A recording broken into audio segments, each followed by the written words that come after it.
La France, dès qu'elle ne veut plus briller, elle devient insupportable. Nous avons des leviers quand même d'action. On n'est pas complètement impuissant. J'ai l'impression que plus les types étudient, plus ils sont bêtes. Ils réfléchissent même pas. Pour eux, ils sont dans le camp du bien parce que leur femme de ménage vote Marine Le Pen. Il faut un nouveau projet européen, pas un projet européen de bisounours, mais un projet où on dit la France mène le bal. C'est un avenir qui est vertigineux qui nous attend. L'identité, ce n'est pas qu'un héritage, c'est aussi un projet. Je pense que l'assimilation véritable, c'est la francisation. On manque d'air aujourd'hui, le pays manque d'air. Les gens sont essoufflés. Il n'y a pas pire qu'un ordre qui n'est pas exécuté. Pour l'Algérie, vous serez toujours un grand pays, même si vous êtes par terre parce que vous êtes la maman de l'Algérie. Le peuple français a donné des millions de martyrs pour faire la France. Et aujourd'hui, on leur dit, vous êtes gouverné par l'Europe. Au fond d'eux-mêmes, ils se sentent trahis, mais ils ne le savent pas.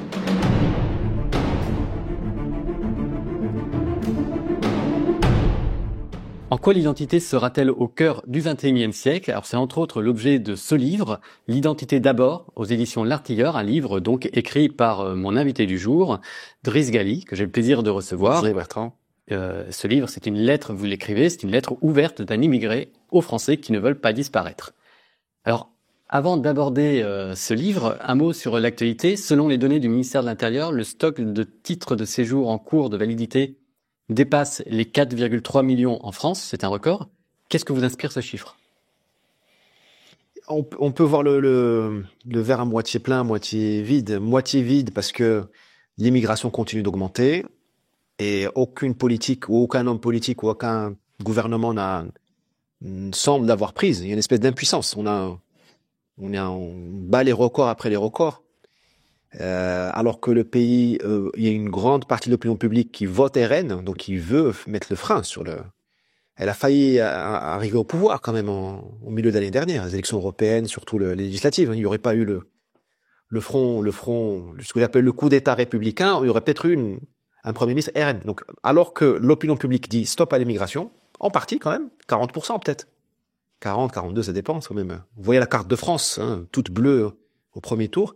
Vous avez une accélération. Hein, ce chiffre est 2 fois supérieur au chiffre des titres de séjour accordés il y a 20 ans.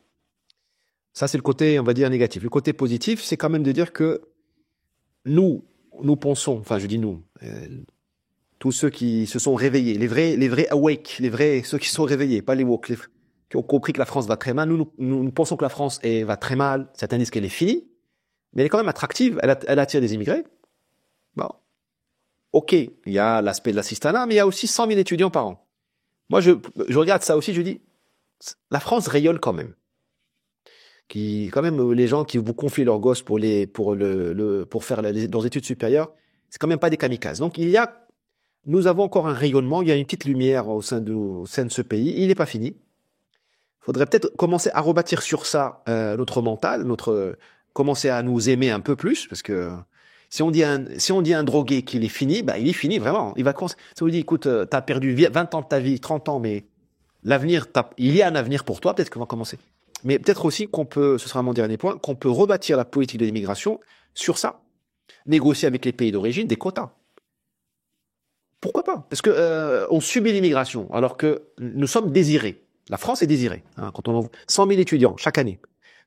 Donc, il faudrait dire aux Marocains, aux Sénégalais, aux Chinois, les gars, il y a OK pour vos étudiants, un quota, et en contrepartie, nous demandons des choses. C'est normal, c'est logique.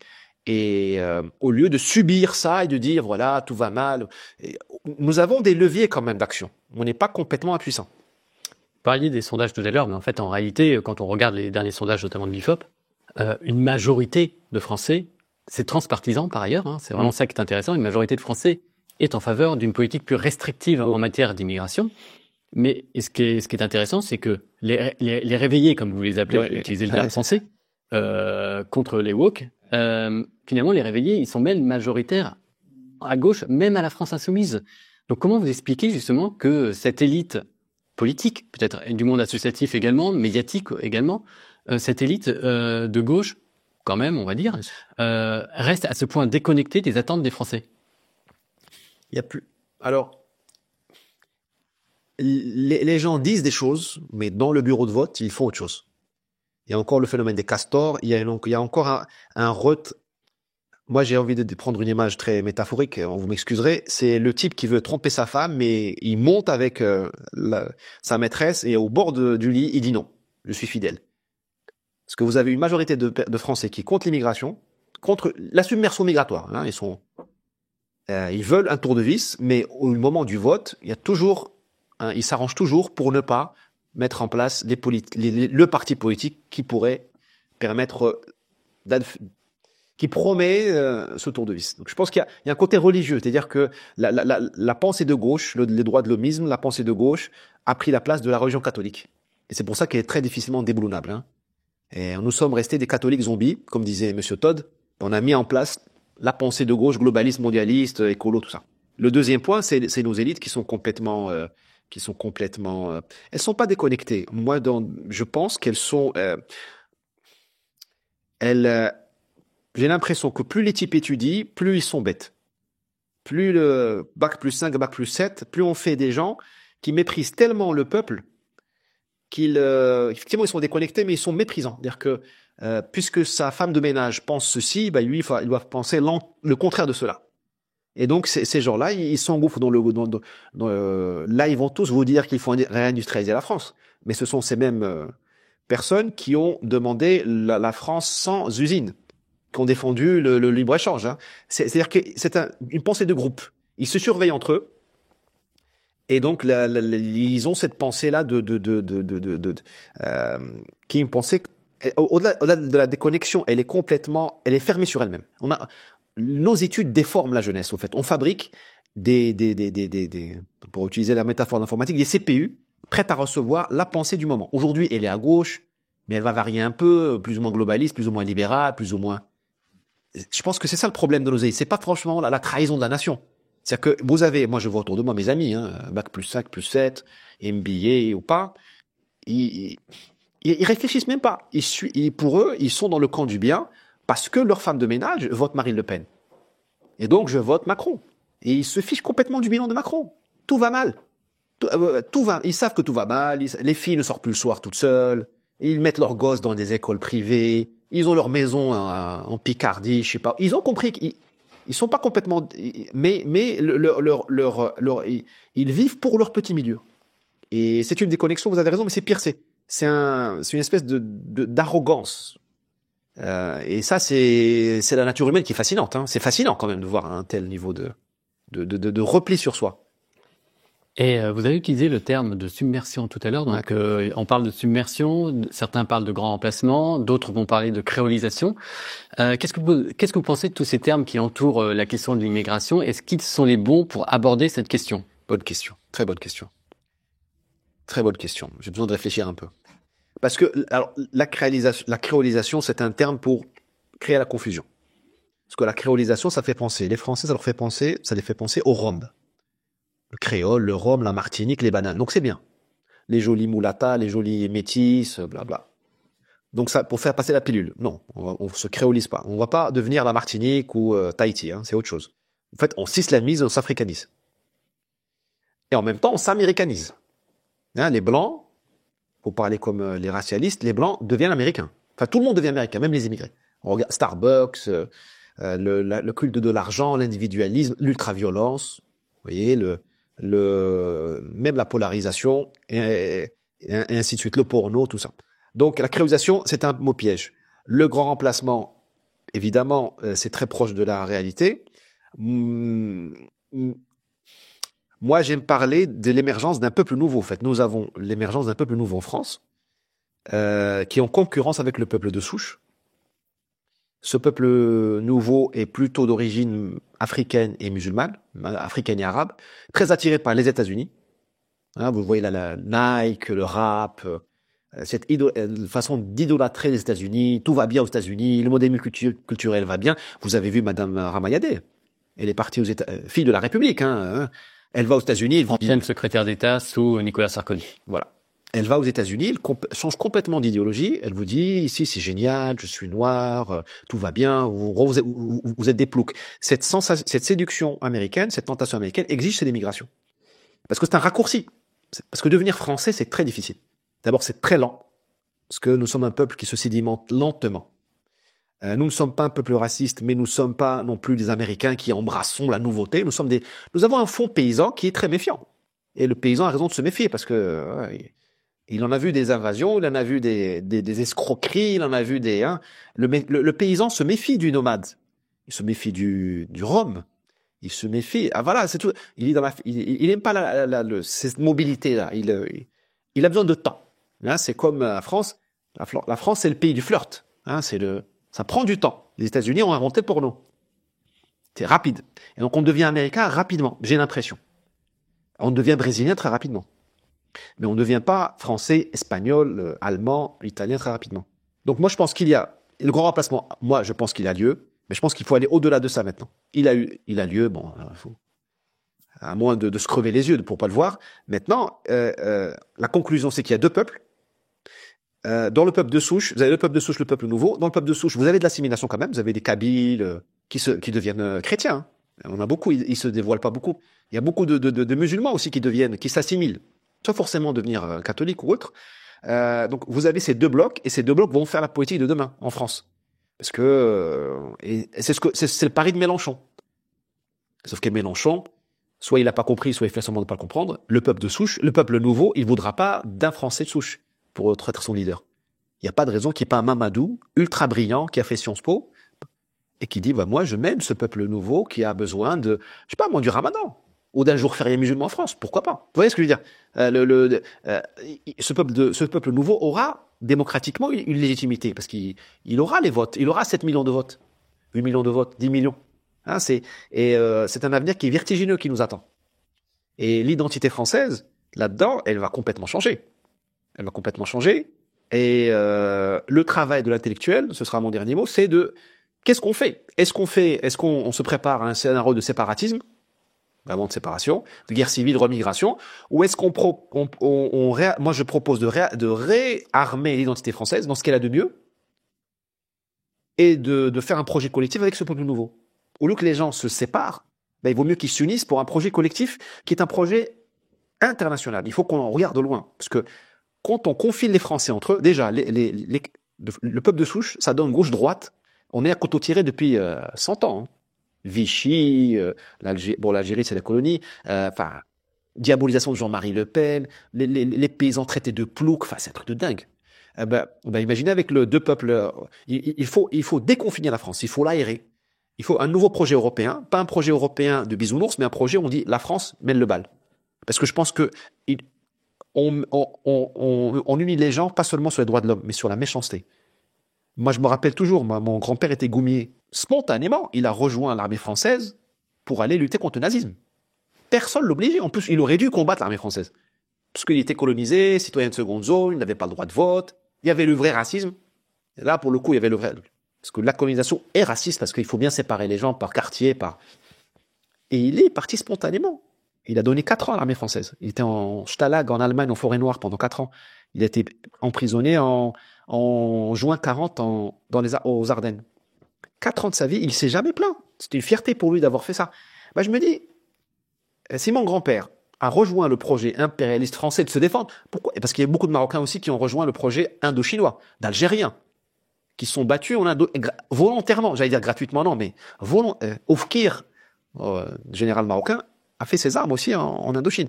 Je me dis, pourquoi on ferait pas un projet puissant, de puissance française? Alors je dis l'Europe, mais ça peut être un projet mondial, pour dire, parce que la France, dès qu'elle ne veut plus briller, elle devient insupportable. Là, on est dans un pays insupportable parce que on a Sandrine Rousseau qui mord le mollet de Marine Le Pen, Marine Le Pen qui mord le mollet de Zemmour, Zemmour qui mord le mollet de Wauquiez. C'est nul, c'est médiocre. Bon, c'est la politique, d'accord. Mais il faut qu'on regarde ailleurs. Vaut mieux mordre le mollet de la puissance chinoise ou des Américains, si vous voulez. Dire non à Trump, mais faut vraiment dire, enfin, lui dire vraiment non. L'impression n'est pas lui dire, pas faire la flûte comme fait Monsieur Macron pour dire l'Europe. Il est méchant. Il faut un peu de méchanceté. Il faut qu'on ait un projet où nos passions tristes sont évacuées hors de France. J'y crois beaucoup. Après, il faut travailler. C'est pas un projet étanche, au risque. Mais on va, c'est incontournable ce qui nous attend.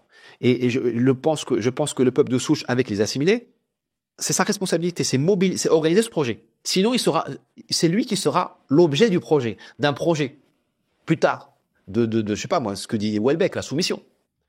Donc, c'est une époque vertigineuse, identitaire, au bon sens du terme.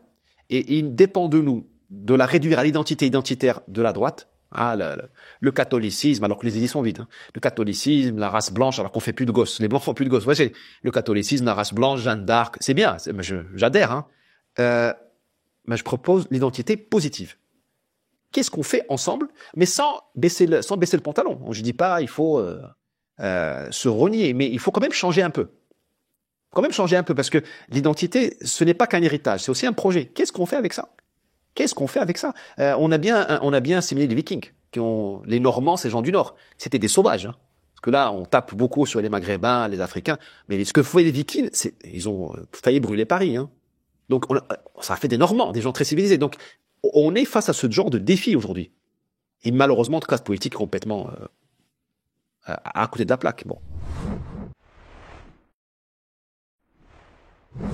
Alors dans ce livre, vous écrivez à un moment, je vous cite, « J'ai beau me dire moderne et occidental, je suis un arabe ».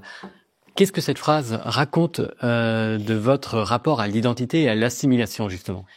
L'identité, elle a un côté fixe et un côté mobile. Mais le côté fixe vient d'abord. Hein, l'identité, c'est un héritage qui passe par le sang, l'ADN et l'inconscient collectif. Hein, Gustave Le Bon l'a dit bien avant moi. Hein, il a dit, dans votre tête et dans votre esprit, les voix de vos ancêtres s'expriment. Et mes ancêtres sont arabes et musulmans, peut-être arabo-berbères, mais en tout cas nord-africains, musulmans, paysans. Paysan, c'est pas le citadin, c'est une grande différence. Paysan, il est près de ses sous, il épargne, il est un peu agressif parce qu'il voit quand il a un problème, le gendarme arrive dans 2 jours, donc il faut être toujours un peu armé, un peu hargneux. Le citadin, normalement, est beaucoup plus doux. Ça donne le bobo parisien qui est complètement dilué, mais ça vient de ça, il faut le comprendre. Hein. Le paysan, il peut pas être dilué, il peut pas être... voilà. Donc, tout ça, c'est dans mon sang. J'ai passé toute ma vie à l'atténuer, à m'occidentaliser, et c'est toujours là. Et je comprenais pas parfois mes réactions. Maintenant, j'ai décidé, parce que ce livre raconte ma descente en enfer, aux enfers personnels, et comment je me suis reconstruit en retrouvant mon identité. Eh bien, maintenant, j'admets cet héritage qui est en moi, qui n'est pas négociable. L'identité, c'est malheureusement pas démocratique. Et maintenant, cette identité, alors il y a un côté positif aussi, hein, le côté nord-africain, c'est la rusticité du paysan. On souffre, mais on continue à travailler. On est dur à la tâche, on est aguerri, on est économe, on est low cost. Hein, c'est une stratégie. C'est pas les Américains de la Californie qui ont d'autres qualités, mais on n'a pas besoin de beaucoup de moyens pour faire les choses. Donc moi, cette identité-là, c'est une frontière à l'assimilation. C'est une frontière, c'est une limite à l'assimilation. C'est une résistance à l'assimilation. Et moi, je pense que l'assimilation, c'est le hobby d'une petite élite, pas intellectuelle, mais d'une élite qui arrive à franchir cette frontière. J'en suis arrivé au point, moi, je me considère comme assimilé, mais je ne me considère pas vraiment comme français. Mais la France, c'est ma mère. Elle m'a donné j'ai 2 mères, ma mère biologique et ma mère culturelle. Mais je n'ai pas les réactions d'un Français. Parfois, je suis agressif. J'ai ce côté un Nord-Africain qui s'énerve vite, parfois malveillant. Mais je me dis au lieu de le cacher, je le gère, je fais attention. Je dis voilà, là attention, tu fais gaffe. Là tu déconnes. Là, l'identité, il faut pas la refouler, il faut se voir dans un miroir et dire OK, comme ça je vais réussir. Avec ma cicatrice ici, je réussirai. Parce que sinon, on peut passer une vie entière à se calmer, à changer, à faire une chirurgie esthétique. On va pas y arriver. Et la vie passe vite. Donc, l'assimilation, moi, je me dis aujourd'hui, pour être très simple et synthétique, je me dis, on se trompe en demandant aux gens de s'assimiler. Ceux qui s'assimilent tout seuls. Faut les encourager. Mais vous feriez mieux d'avoir affaire à des Marocains bien dans leur peau, qui vivent bien avec vous, qui ont acquis vos vertus, mais qui restent marocains. Des Algériens qui vous acceptent, qui ne vous haïssent pas, qui ont un terrain de communication avec vous, un terrain de jeu, un terrain d'entente, un dénominateur commun, un projet commun, mais qui restent algériens. Parce que sinon, vous aurez beaucoup d'accidents identitaires. Et là, le pays est rempli d'accidents identitaires, des gens qui ne sont ni algériens, ni français, ni sénégalais, ni français. Donc, ils ont une telle frustration qu'ils transforment ça en hargne. Ça donne le discours anti-France, voilà. Et vous n'avez pas fait de bons français. Ils ont le papier français. Parce que vous avez besoin de puissance. Pourquoi? Qui fait la puissance d'un pays? C'est les habitants. Vous avez besoin d'habitants qui font la puissance. Vous avez besoin d'un Elon Musk. Un ou deux. D'un Bernard Arnault. Et je me pose la question, est-ce qu'on est en train de faire des petits Bernard Arnault, des relèves de Gustave Eiffel, par exemple, ou d'un Ferdinand de Lesseps. Et je pense qu'on est en train de gâcher les gens en les mettant sur un chemin. Alors, ça ne veut pas dire qu'ils doivent s'habiller à l'afghane, hein, ou voyer leurs femmes. Ça veut juste dire que, moi, très sincèrement, je préfère avoir un type bien dans sa peau, qui sait qui il est, et qui accepte mon pacte social, qu'à un type qui se dit français quand ça l'arrange, pour m'engueuler, les allocations, voter, hein, pour m'imposer quelqu'un d'un parti anti-France, mais qui n'a pas de vertu française, et qui ne construit rien. Et en plus, il n'est pas content. Moi, je vois le malheur partout, dans les diasporas, parce que les gens sont complètement largués. Et l'humanisme, c'est reconnaître la vérité des gens. Et justement, ce rapport à l'identité que vous nous décrivez, est-ce que c'est l'explication pour laquelle vous n'avez pas changé de prénom? Est-ce que vous le dites dans votre livre où vous avez failli changer de prénom? Oui. Je pense que l'assimilation véritable, c'est la francisation. Gros mot. Mais c'est ça l'enjeu. C'est devenir français. Devenir français, c'est s'appeler Vincent. Christian, je sais pas. Voilà. Noémie, je sais pas quoi. Et j'ai été tenté, et j'ai pas franchi le pas. Et je me dis tant mieux.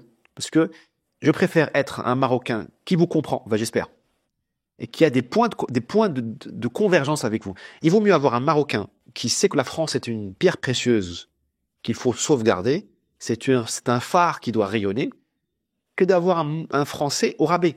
Je dis au rabais, c'est pas raciste, c'est un Français qui ne va pas rayonner. Et le rayonnement, l'énergie, c'est très lié à l'identité. Il y a une noblesse nord-africaine. L'émir Abdelkader des Algériens, c'était un musulman, peut-être un peu fanatique, c'était un guerrier, mais quelle noblesse!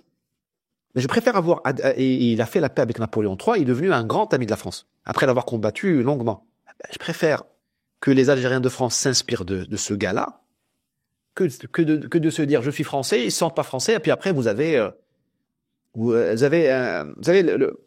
vais pas le citer, mais il y a un syndicaliste d'origine immigrée, et pour moi, c'est je le vois à la télé parfois, pour moi, c'est un cauchemar identitaire, parce qu'il a pris le pire du Nord-Africain et le pire du Français.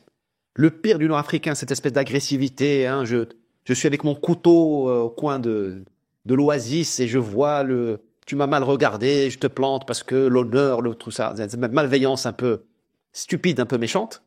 Et il a le côté inutile ou je veux dire, négatif du Français, c'est l'esprit fonctionnaire. Ah, je fais pas ci parce que mon horaire est terminé. Je fais pas ci parce que la circulaire syndicale a dit.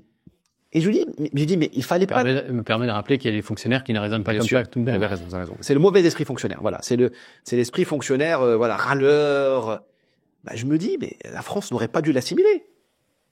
Qu'est-ce qu'il apporte? Mais est-ce qu'on peut considérer qu'il est assimilé quelque part? Si vous me dites qu'il a conservé cette agressivité, que je oui, vous avez raison. vois pas forcément à qui vous faites allusion. Ouais. Peut-être un Askazib? Je n'ai rien dit. Ouais. Non, peu importe. Peu importe la personne. Je veux pas personnaliser les choses.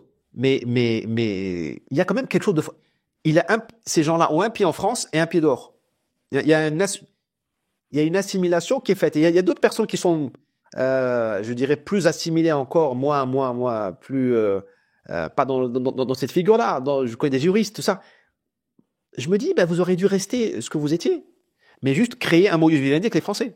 Parler leur langue d'une manière impeccable, respecter le pacte social, dire qu'ils sont chez eux, vous n'êtes pas chez vous. Ça ne veut pas dire qu'il faut... et ça n'empêche pas de combattre le racisme. Ça n'empêche pas de combattre la discrimination. Mais ça permet juste d'exprimer son potentiel. Parce que dans la vie, d'abord, il faut se sauver soi-même. Ça veut dire exprimer son potentiel. Quand on s'oublie soi-même, on n'exprime pas son potentiel. Et il faut que la France exprime son potentiel. Parce on a décroché par rapport aux Allemands et par rapport aux Américains, par rapport aux Chinois. Mais pourquoi on fait tout ça? Pour moi, je suis obsédé par cette question de la puissance. Parce que si on devient un pays pauvre, tout ça, ça va partir. Et on sera commandé par des pays étrangers. Le Qatar, la Chine, ils vont nous dire quoi faire. Alors, vous dites également dans le livre qu'il n'y a aucune fierté à être marocain, français, juif ou catalan. Alors, justement, l'identité, est-ce qu'elle ne passe pas par un ancrage profond qui lui-même passe par la fierté de ses origines? J'en suis revenu. Je pensais qu'il fallait être fier, mais j'en suis revenu. Il faut être fier de son bilan. son résultat économique, financier, littéraire, ses enfants. Hein, fonder une bonne famille, des enfants en bonne santé. Le bilan doit rendre fier. L'impact sur le monde. Hein, susciter des sourires chez les gens, ça, il faut de quoi, on peut être fier. Le bilan, c'est pas seulement l'argent, ça peut être votre empreinte autour de vous. Mais de ses origines, il n'y a aucune fierté à avoir. Par contre, il faut avoir une méfiance par rapport à autrui. Ça, c'est très difficile à passer aujourd'hui, ce message. Là, il faut un principe de précaution.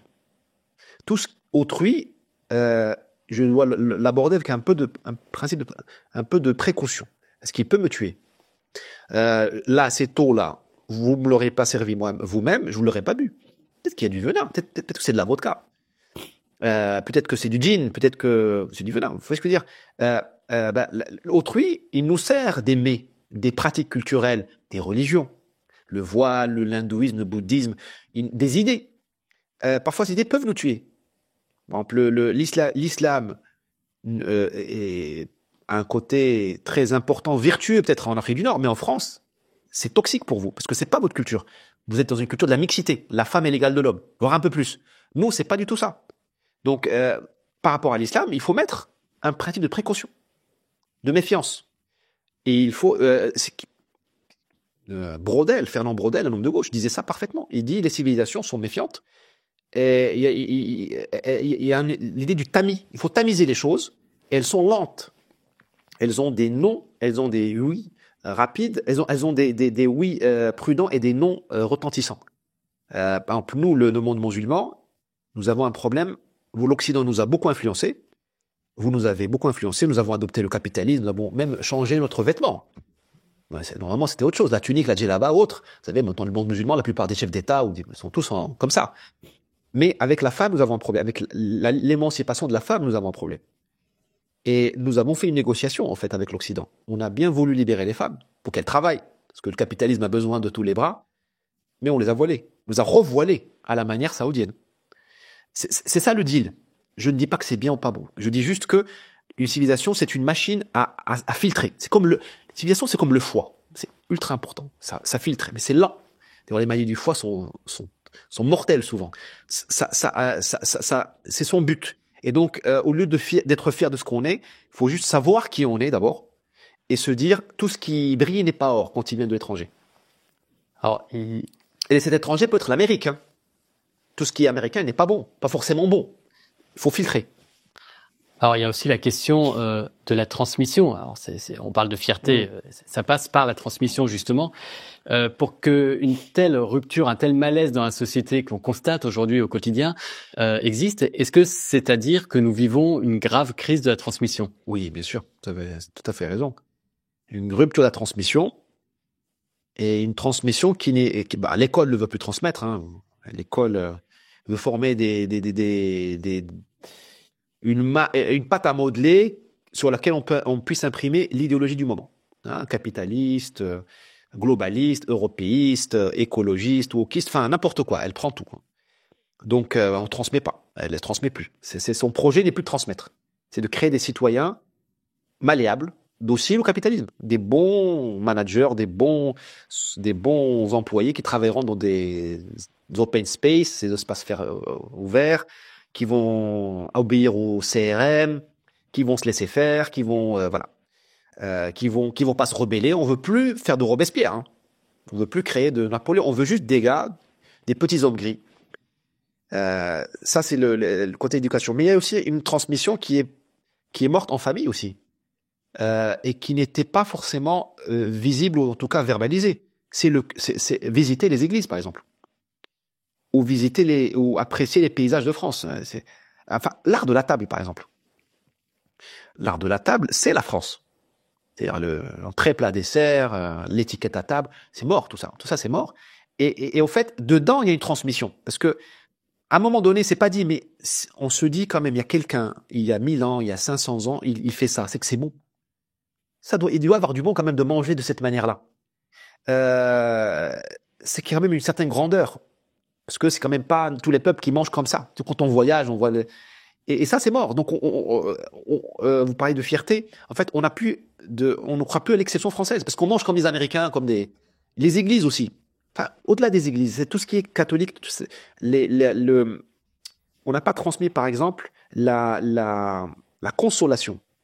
Dans l'esprit catholique, alors le catholicisme n'a pas été que lumière et beauté et charité. Faut pas on n'est pas des naïfs, hein. Mais il a été aussi la consolation, c'est-à-dire que la Vierge Marie. Même le pire des criminels avait la Vierge Marie, pouvait se faire pénitence. Sainte Thérèse de Lisieux, elle a donné sa vie pour que même les pires criminels soient sauvés. Donc, on peut pas complètement rater sa vie en France si on croit à la consolation. Parce que même si j'ai tout raté, j'ai une sainte à laquelle me vouer, la Vierge Marie. Dans une église, je regarde, je dis, ok, je suis pauvre, j'ai raté ma vie, mais regarde, les cierges, l'architecture, c'est quand même moi qui fais ça. Ce sont mes ancêtres qui ont fait ça. Mais quand même un peu moi. Ils l'ont fait pour moi, je suis aimé. Quand on regarde un paysage français de Normand ou ailleurs, ou une belle façade parisienne ou à Strasbourg, on se dit, d'abord, je suis pas nul, parce que souvent on pense qu'on est nul, hein, parce que la vie nous détruit, nous broie. Mes ancêtres, qui me ressemblaient, ont fait ça, pas mal, et puis ils l'ont fait par amour pour moi, quelqu'un m'aime. Parce que, franchement, ils ont pas fait Notre-Dame pour l'argent, parce que ils sont tombés, il y a eu des trucs, enfin, les paysans français sont coupés les doigts en faisant les haies, tout ça. Et donc, le pays était enchanté. Il y avait une transmission. Il est plus enchanté. Je me permets juste de réagir parce que vous parlez de Notre-Dame et j'encourage vraiment tout le monde à regarder les documentaires qui parlent de la rénovation de Notre-Dame. C'est absolument fabuleux et ça prouve quand même que l'esprit français, le génie français n'est pas mort parce que c'est vraiment fabuleux. Donc vraiment, j'encourage tout le monde à le regarder. Et ce génie ruisselle. Parce que moi, je suis pas le feu général Georges Lain. C'est un génie. Le type, il a réussi à monter. Moi, récemment, j'ai jamais cru qu'on allait pouvoir construire en 5 ans. J'étais parmi ceux qui ont écrit sur Facebook, ils arriveront pas. Ils y sont arrivés quand même. Donc, je n'ai pas ce niveau-là. Mais son prestige rejaillit sur moi. Je dis, il est de ma communauté. Donc, il y a une fierté. Enfin, il y a une espèce on se relève. Comme vous avez dit tout à l'heure, l'identité. On se relève. Et ça, cette transmission-là entière, cette espèce d'éthos français d'oxygène que l'on respire, qui nous fait du bien. Voilà, on manque d'air aujourd'hui. Le pays manque d'air. Les gens sont essoufflés parce qu'on a remplacé tout ce que je viens de dire par l'argent et le téléphone, la technologie. On est en état de manque d'air, quoi.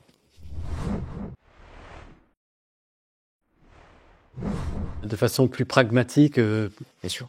Quel regard vous portez sur, vous l'avez abordé tout à l'heure, cette fameuse génération issue de l'immigration depuis 2 à 3 générations, qui ne se sent pas français, mais qui se revendique finalement peut-être de ses anciennes origines, donc algériennes, souvent du Maghreb, ou marocaines, mais qui ne sont pas plus acceptées dans ce pays-là. Qu'est-ce qu'on peut faire de cette génération pour qu'elle ne soit pas, entre guillemets, une génération perdue, quelque part? Est-ce qu'il y a une solution? Non, il n'y a pas de solution au problème. Ce qu'il y a, c'est des soins palliatifs qui pourrait débaucher sur quelque chose de grandiose. Moi, je pense que si cette génération lui propose un projet international, comme on l'a proposé à mon grand-père, d'aller lutter contre le nazisme, eh bien, je pense qu'elle pourra s'embarquer dedans. C'est tête pensante, ces éléments les plus dynamiques. Mais ils ont des familles, ils sont des exemples, hein. Voilà. Au lieu de faire l'Eurovision avec Aya Nakamura, qui est un projet international, l'Eurovision, ou les JO avec Aya Nakamura, je ne veux pas faire de l'anti-Aya Nakamura par élitisme. Pas de problème. Mais j'aimerais bien qu'on fasse pareil pour aller dominer. La France est un pays maritime, par exemple. On a un domaine maritime, le 2e au monde, le second. Bon sang, mais pourquoi on ne fait pas un truc pour dominer les océans? Parce que les Chinois vont les piquer, vont nous le piquer. Les Américains sont déjà en train de piquer le canal de Panama. Demain, ils nous piqueront Tahiti. Donc, vous voyez ce que je veux dire? Je pense qu'on peut, cette génération-là, il faut lui proposer un projet qui ne soit pas de bisounours. Il faut pas un projet où les meilleurs arrivent à se... Voilà. Et juste, donc ça, il faut faire, ce projet-là. La deuxième chose à faire, c'est organiser, éviter que cette génération-là fasse 3 choses. Éviter que cette génération-là forme un peuple nouveau. Parce que si on laisse faire comme ça, vous aurez un peuple nouveau qui est étranger de France, marocain de France, Algérien de France, Afghan de France, et il aura ses droits démocratiques. Il vous dira, les gars, soit vous me donnez mes droits, on refait la République, 6e République séparée, ou deux statuts, comme un peu en Angleterre, avec leur multiculturalisme, ou un peu comme en Yougoslavie. Hein. Ça n'arrive pas qu'aux autres. Hein. Donc ça, il faut organiser tout ça. Il faut éviter que donc là, c'est un travail politique pour diviser cette génération. Moi, je suis toujours saisi par l'entente maghrébine qui ne règne qu'en France. Algériens, Marocains sont à couteau tiré au sud de la Méditerranée. En France, tout va bien. Bon, tant mieux, tant mieux. Mais moi, je serais Darmanin ou Retailleau, voilà. Je diviserais les communautés. C'est un travail de basse police. C'est pas très noble. Mais moi, je défendrais l'islam de France, par exemple. L'islam, moi, je dis pas, l'islam en France, parce qu'il n'y aura jamais l'islam de France. Ce sont, à mon avis, deux choses incompatibles. Mais l'islam en France, aujourd'hui, il tombe entre l'escarcelle des frères musulmans, islamistes. Moi, je suis ministre de l'Intérieur. J'arrête de rêver et de dire qu'ils vont se laïciser. Ils vont pas se laïciser. Ils vont pas s'assimiler. Par contre, je défendrai un islam pro-français. Il existe, mais un vrai islam, pas un islam du 7e arrondissement. C'est l'islam des Tijanis, un islam sénégalais, ultra populaire dans le sens de... C'est un islam légitime. C'est pas un islam d'esthètes qui vont à l'Institut du monde arabe et qui ont des chaires à Sciences Po et qui boivent du cognac. Non, c'est des musulmans, voilà, orthodoxes, mais qui n'en veulent pas à la France et qui sont complètement désintéressés de la politique. Et ceux-là peuvent répondre aux besoins d'islam qui est en banlieue. Est-ce qu'il y a un besoin de religion? Et la laïcité ne va jamais lui répondre. Ben, je préfère que moi, la France, je gère ce besoin je leur donne un islam qui puisse les apaiser, mais un vrai islam, un islam pas éthéré, que laisser les frères musulmans le faire contre moi. Et la troisième chose qu'il faut faire, c'est, vous avez cette génération-là, elle est perdue, mais il y a quand même de l'assimilation. Et il faut, ces gens qui sont assimilés, il faut leur ouvrir les bras, parce que là, ils se cachent souvent. Hein. On les traite d'arabes de service, de harkis service, hein, et il faut les mobiliser. Ils veulent être assimilés à leur tour. Mais il faut les aider aussi, parce que faisons-nous depuis les années 40? On crée des harkis.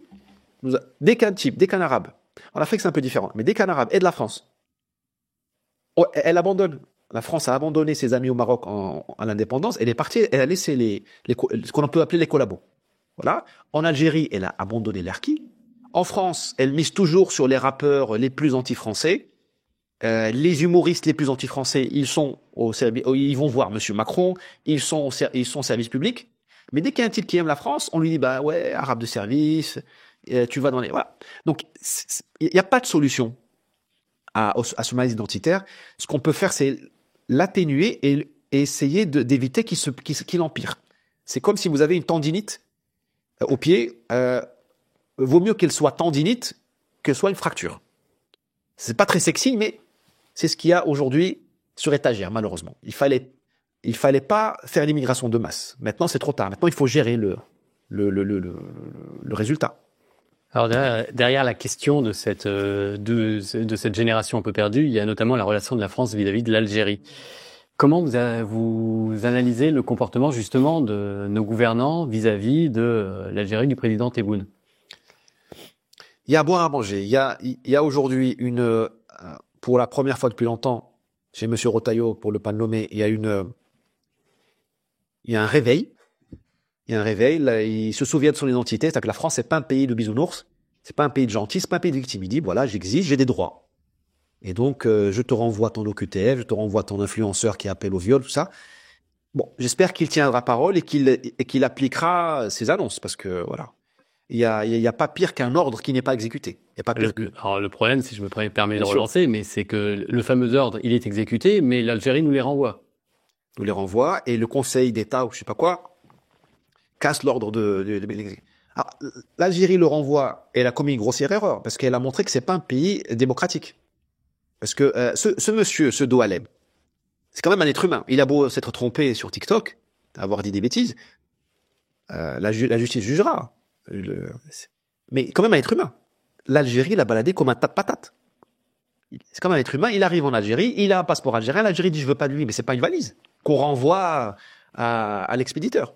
Donc, comme d'ailleurs l'incarcération de Boualem Sansal, c'est une grossière bêtise. Parce que l'Algérie s'est mise dans un corner toute seule, dans un trou. Si elle le tue, j'espère que ça n'arrivera pas, ou elle le juge, elle lui met de la prison, à tout ça, elle va être traitée de tyrannique. Si elle le libère, on dira qu'elle a été trop faible, que la France a l'emporté. C'est du lose-lose, c'est perdant-perdant. Il fallait pas s'en prendre à Boualem. Fallait pas s'en prendre à lui. C'est stupide. Bon, maintenant c'est fait. Donc, la relation avec l'Algérie, vous avez un sursaut. Si on voit le verre à moitié plein, il y a un sursaut. Maintenant, il faut qu'il soit appliqué. Et ce sera long, parce que l'Algérie est dans l'escalade. Elle renvoie le Boualem. Vous avez vu l'interview de monsieur Tebboune dans l'opinion. Il dit, voilà, levez le div. Mais on est dans le... Bon. Le type, il veut escalader. Donc, quand le type veut escalader, qu'est-ce qu'il faut faire? Il faut rester ferme. Il faut chercher un canal de communication discret, où on peut lui dire les yeux dans les yeux, sans caméra, tu arrêtes d'escalader, et on propose un deal. Parce que les Algériens, comme tout le monde, ne veulent pas perdre la face. Donc moi, je propose depuis le début qu'il y ait une médiation émirati, saoudienne, nigériane, sud-africaine, russe. Mais bon, on est fâché avec les Russes. C'est-à-dire que quelqu'un que les Algériens respectent leur dise, entre présence ou juste lui-même, arrêtez de... Calmez-vous. La France veut juste banaliser la relation. Arrêtez de taper, voilà. Mais qu'ils leur disent discrètement, faut pas les humilier. Maintenant, alors ça c'est le verre à moitié plein, vers le sursaut français. Le verre à moitié vide, j'ai peur que certains milieux français s'achètent une virginité sur l'Algérie. Ah, regardez, je suis de droite, je suis ferme. Parce que il y a un peu une fixette aussi sur l'Algérie. Le régime algérien, il vaut ce qu'il vaut, on sait que c'est une catastrophe.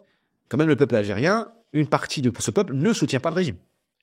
Et j'ai peur que certains nous poussent dans une espèce de posture et qui s'aide parce que c'est très facile de taper sur l'Algérie et de pas expulser les OQTF. Parce que ça, c'est du travail. Ça, il faut... c'est très facile de taper sur l'Algérie et de pas mettre en tôle les MENA dangereux. Parce que là, il faut taper sur la CEDH et sur l'Europe. Vous voyez ce que je veux dire? J'ai peur qu'on se fasse un peu enfumer. Est-ce que l'Algérie, justement, réagit de la sorte vis-à-vis de la France parce que la France n'est plus un grand pays? Oui. Mais la France, oui, bien sûr, parce que Trump a reconnu la marocanité du Sahara avant de partir, donc en décembre 2020. Et l'Algérie n'a pas boycotté les États-Unis, elle n'a pas coupé les liens avec les États-Unis, elle n'a pas engueulé les États-Unis. Voilà. Je pense qu'elle continue à collaborer avec le FBI quand il y a des Algériens qui sont reconduits à la frontière, avec la CIA pour leur renseignement. Il y a pas de... Je pense que l'Arabie Saoudite ou les Émirats, je sais plus, le Sénégal, c'est sûr, ont reconnu la marocanité du Sahara. Je n'ai pas vu à l'Algérie renvoyer à Dubaï les avions des Emirates. Non, c'est clair. C'est clair qu'il y a un déclassement français qui est incarné un peu par Monsieur Macron et voilà. Alors, vous avez vu la cérémonie des JO. On peut pas être prendre au sérieux un régime, une république qui fait ça. Mais d'un autre côté, pour l'Algérie, vous serez toujours un grand pays. Même si vous êtes par terre, parce que vous êtes la maman de l'Algérie. Et c'est ça le problème. L'Algérie est née de la France et elle est née d'une césarienne sanglante. L'Algérie est née dans une guerre de libération sanglante, parce que moi je défends beaucoup les thèses françaises, mais les Algériens, ils en ont morflé quand même.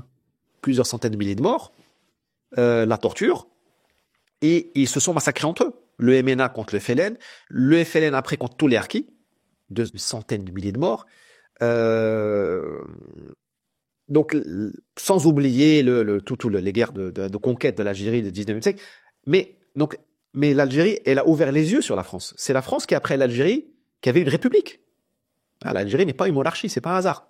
L'Algérie alors, je vais encore me faire allumer par certains Algériens, pas tous. J'ai beaucoup d'amis algériens. D'ailleurs, on arrive en France, comme quoi, il faut l'immigration. On arrive en France, j'ai été accueilli par une famille algérienne du 91 qui avait fui la guerre civile des années 90, des pharmaciens. Je les salue. C'est important. Il faut être reconnaissant. Il faut pas mettre tout le monde dans le même sac. Voilà. Et donc, l'Algérie a émulé la France dans sa forme républicaine. L'armée algérienne émule la forme de l'armée française, deuxième bureau, troisième bureau, je sais pas quoi, les paras, tout ça. L'État algérien est aussi stupidement jacobin que l'État français. Il y a le culte du timbre et du formulaire, comme nous. Ce qui lui tue d'ailleurs, hein, parce que voilà, les Algériens parlent français. Même s'ils ont chassé la France, parlent français. Parce que la France leur donne une langue, et l'arabe dialectal et le kabyle ne sont pas des langues prêtes, ne sont pas complètes pour la mondialisation, parce qu'il n'y a pas de dictionnaire pour les mots techniques. Enfin bon, c'est un autre sujet. Donc le problème de l'Algérie, c'est qu'elle sent inconsciemment peut-être elle vous doit beaucoup, et elle peut pas l'accepter. Comment moi, pays de la libération tiers-mondiste, socialiste, islamiste, arabe, musulman, comment je peux être le fils de la France? Donc c'est une relation mère-fille qui est vouée à être complètement... Enfin, une relation mère-fille, quand ça part en vrille, ça part en vrille, hein, pour une vie durant. D'où mon idée de la thérapie, une tierce partie. Donc ça s'arrêtera quand l'un des deux disparaîtra. Moi, je connais dans ma famille des relations comme ça. Quand la maman trépasse, la fille dit « Ah, si je savais, ma maman était pas si mal que ça ». C'est exactement ça. Donc c'est pour ça que c'est irrationnel. Le Maroc, on s'est fâché avec la France. Je pense qu'il y avait des torts des deux côtés. J'essaie d'être neutre dans cette relation-là parce que... Mais on s'est rabiboché, c'est fini. On a oublié. La Tunisie a eu... De Gaulle a bombardé la Tunisie de Bourguiba, hein, 57 Bizerte, je sais pas quoi. Mais c'est oublié. Avec l'Afrique, vous n'aurez pas de problème. Là, on se fâche avec les Burkinabés, tout ça. Mais vous allez voir, je parie que ça va revenir. Parce que c'est pas hystérique. Avec l'Algérie, c'est irrationnel. Il y avait un projet, on fait la France, pour les Français. Là, on est en train de faire l'Europe pour les Allemands. Ne pas avoir de chez soi rend fou. Ça déglingue. Et nous, on est en train de se déglinguer. On est en train de devenir des SDF identitaires. On n'est plus en démocratie. On est dans un système où il y a un coup d'État. S'ouvrir sur le monde, c'est bien. Mais ils veulent pas nous ouvrir sur le monde. Ils veulent nous tiers-mondiser. C'est différent. Ils veulent pas un peuple d'élite. Hein. Ils veulent un peuple qui ne réfléchit pas, qui ressent, qui consomme. Au lieu de le déplorer, il faut dire, OK, puisque tout le monde est devenu identitaire, nous aussi. Mais on fait une identité positive.